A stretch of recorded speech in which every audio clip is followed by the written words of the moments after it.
چند اعذار داسې دی موږ ته شریعت اساني کړې ده. یو دا چې انتهایی وخت لږ پاتې دی، ته د غرمې لمونځ کوې او داسې ټایم کې کوې چې بس د مازدیګر وخت داخلېدو کې یو شپږ اووه منټه پاتې دي، لمونځ دنه لیټ شوی دی، نو دغې وخت کې خو ته فرض کوې سنتو ته موقع نه میلاوېږي، او په سنت اول کې نو فرض پاتې کېږي. نو بیا حکم دا دی چې اول فرض وکړه او سنت اوس دغه وخت کې گنجایش ته پرېږده. فرض ډېر اهم دی، فرض وکړه. دویم صورت دا دی چې کله یو انسان دومره بیمار دی، دومره مریض دی چې په فرض هم سم طاقت نه لري، نو حکم دا دی چې فرض لمونځ وکړه او که بهتر واجبي بهتر واجبه هم وکړه، سنت په دې وخت کې د مریض لپاره گنجایش ده. دریم صورت چې ته کله په سفر کې مثلا دې ځای نه ته کراچۍ تلاوت ته روان یې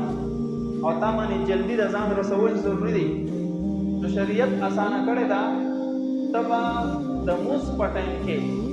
صرف فرض لمونځ وکړې، هغه به هم سفرانه وکړې، هر څلور رکعتیز فرض لمونځ به دوه رکعته وکړې، او چې کله تا باندې انتهایی جلدي ده نو په دې وخت کې د سنتو پرېښودو گنجایش ده.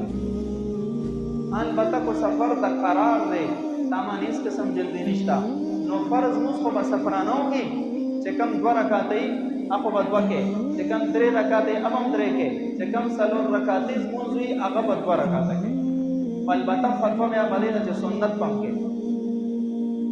چې کله سفر د قرار وي هېڅ قسم جلدي نه وي او ته سفر کې نو فرض لمونځ خو سفرانه وکړه، سنت به هم ورسره کې.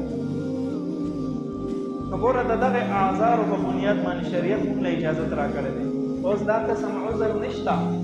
او انسان دومره د غفلت شکار دی چې دا سنت مؤکده د لمونځ نه مخکې وروسته چې کوم سنت دی دی پرېغوستی وي، دا انسان انتهایي خساره کې دی. عقلمند سړی خپل نقصان نه غواړي، خو په عقلمند دی دا به انشاءالله آینده دپاره سنت مؤکده نه پرېږدي. دویمه اهمه مسله دا ده چې کله امام لمونځ ته ودرېږي فرض لمونځ ته او ته باد کې رالې، تا نه سنت پاتې دی، لا سنت دې نه دی کړی، نو سنت کولی شي کو نه شي کولی ځکه جمع ولاړه ده،